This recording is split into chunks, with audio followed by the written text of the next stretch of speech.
Sano itu saya bilang adalah sehat. Bae Sano, air sehat. Itu yang masyarakat tahu di sini. Sano itu tidak diketahui, kami tidak tahu, tapi itu diberikan oleh orang Barat. Orang Barat, pater ya, misionaris. Hampir semua tempat di sini, air di sini tidak ada bahasa lokalnya. Ada juga namanya itu Vaikembek, mungkin ada hubungannya dengan Kembek.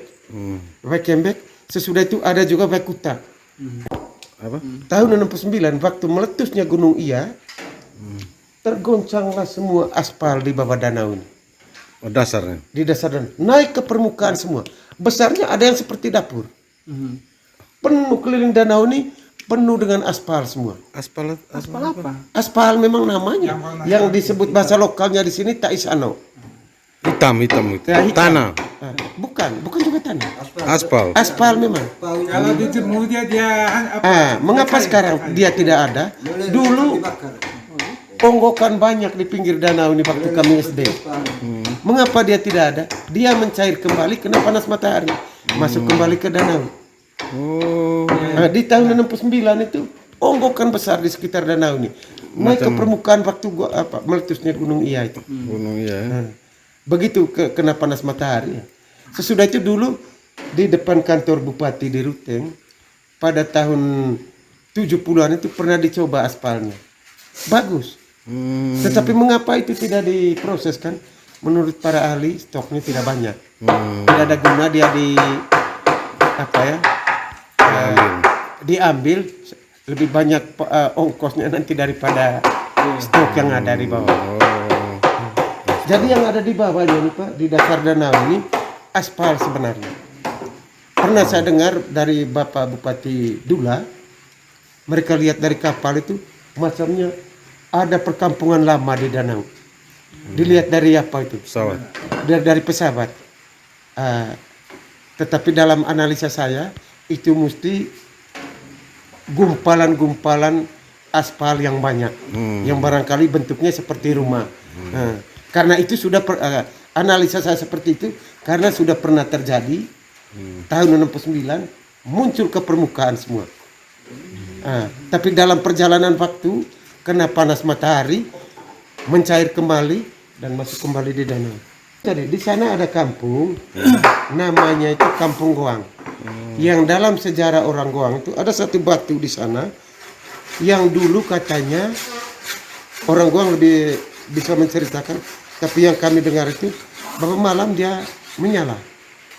ada cahaya di situ. Dan pernah mereka gali berapa meter ke bawah tidak goyang juga batunya.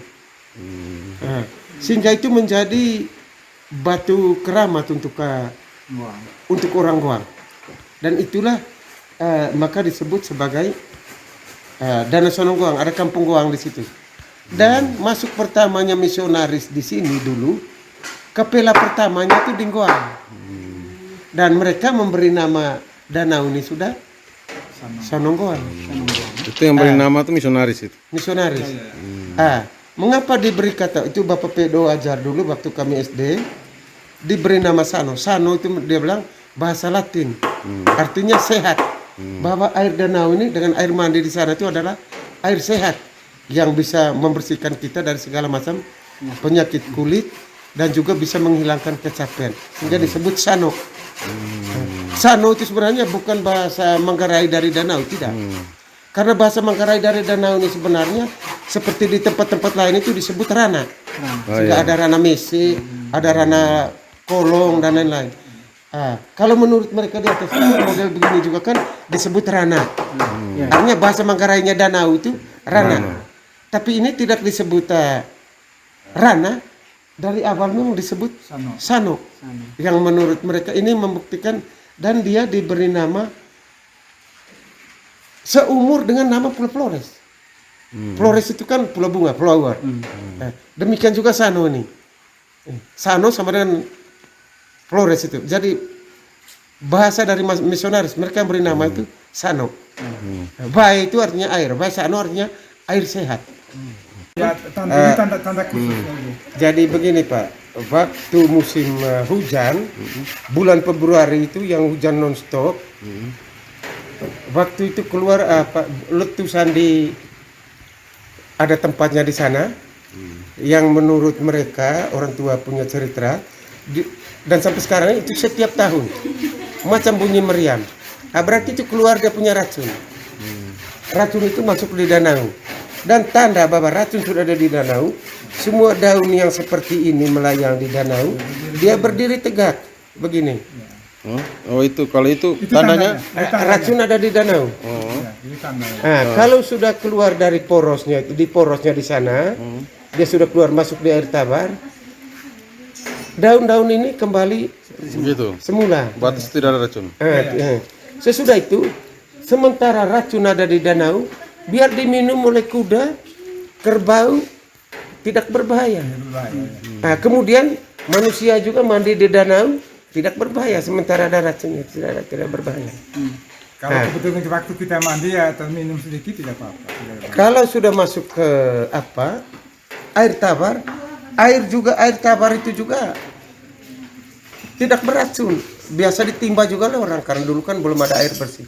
Orang timba dia kali itu tidak ada racun. Tetapi hewan-hewannya itu lari ke permukaan semua. Dia ambil kesimpulan sementara, entah menurut penelitian para ahli, kesimpulan sementara bahwa racunnya itu jalan di dasar. Dia tidak menyatu dengan air. Kelihatannya seperti itu.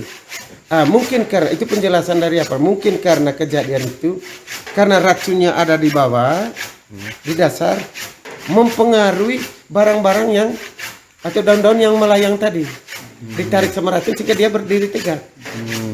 Begitu racunnya keluar, kembali normal.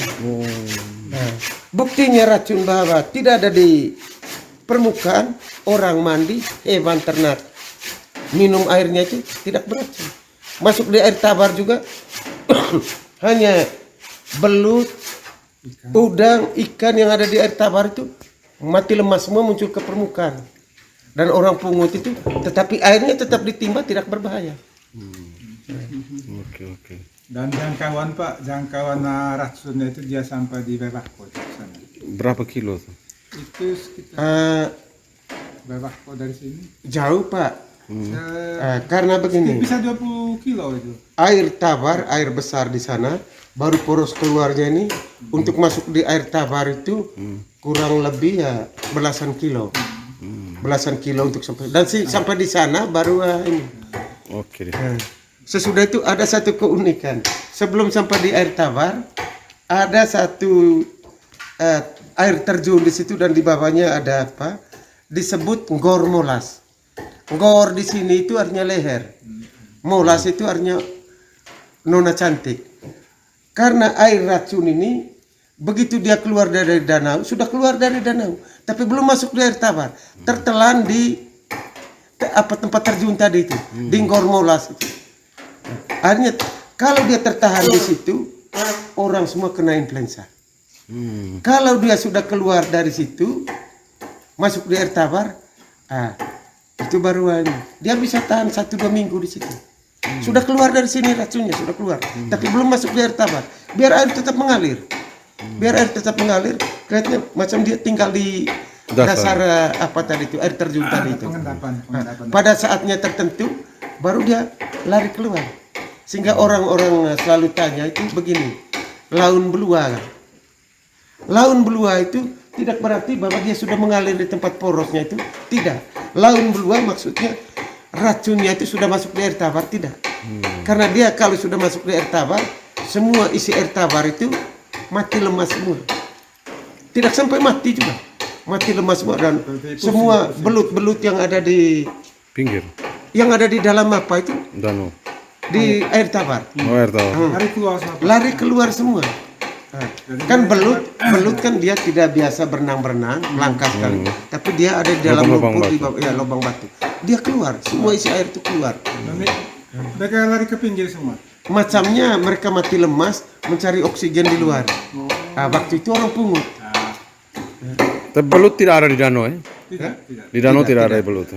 Selain daripada itik danau Yang tadi, ada saat di danau ini kepiting. Kepiting ya. Itu yang bertahan.